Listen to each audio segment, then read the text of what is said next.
Alright, welcome to a very sunny and bright October 5th. My buddies were here last week and we were able to get a good friend of mine a bull, his first bow kill, and of course his first bull elk. So that was pretty awesome. We've had a busy week at work. And then earlier on this afternoon, I was busy working at my computer and my wife came down and said, "What's the wind doing?" Which I thought was pretty funny because she never asks that. But she knows it's a big component of my decision making. And I said, "Why?" And she said, "Well, yoga's canceled for tonight." And this morning I got a picture of a bull about 1 o'clock in the morning out on the hayfield, which is quite a ways away from here, but on this piece of property. So I had a feeling that bull ended up in the bush here. But I knew my wife had yoga tonight. Well, yoga's canceled, so I jumped in my camo and I booted out here and got all set up. It's super windy, but that allowed for good access because the leaves are so dry and pretty much all the leaves are on the ground now. It makes for a pretty loud access, but I was able to get in under wind cover and get all set up. There's not a cloud in the sky, so I've got the sun blaring right on me, which reminds me of why I prefer this stand for a morning hunt. But yeah, I got that real-time information from my camera, and I think that bull would have ended up somewhere in this bush. Now there's a big piece here, so I'm going to do a bit of calling, and hopefully I can't draw him in. The wind is supposed to be northwest, which right now it's a bit more north than I would like, but that's hitting my face here and crossing out behind me here.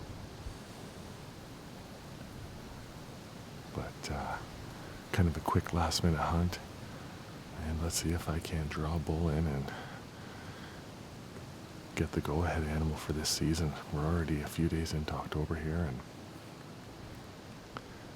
you know, I've got my I've given a couple chances to some other people, so now I want to try and capitalize myself.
first couple cow calls, it was still really windy, but a bull showed up here like 120 yards to the northwest here, and he slowly worked his way down. I did a couple small cow calls. While he worked his way down, I had trouble getting footage because he's behind so many trees and branches. I could barely see him in the viewfinder because the sun was so bright. But he finally got to within like 30, 35 yards, and he just went behind this bluff of trees, just nice and slow, eating. No idea I was here, not alerted or anything. And he was working his way from behind that bluff of trees. I needed him to go about another 20 yards and I would have had a shot. But I was getting nervous because at that point he would have been downwind. So I made the mistake of doing a little cow call to see if he would turn and kind of come closer. That's actually how I killed my bull in this exact same spot last year. But instead of him coming closer, it spooked him. And he ran off. Probably out of my life forever. Oh, it's such a shame. That was the bull that I came in here for. That was the bull that I got pictures of. I think he's only a 5x5. He's fairly long on the eye guards. Pretty cool bull, but definitely the first shooter that I was going to try and kill. And of course, it didn't work out. Just kicking myself. I should just let him go, and if he got downwind, he got downwind. You can't call sometimes when they're that close. I just didn't like it.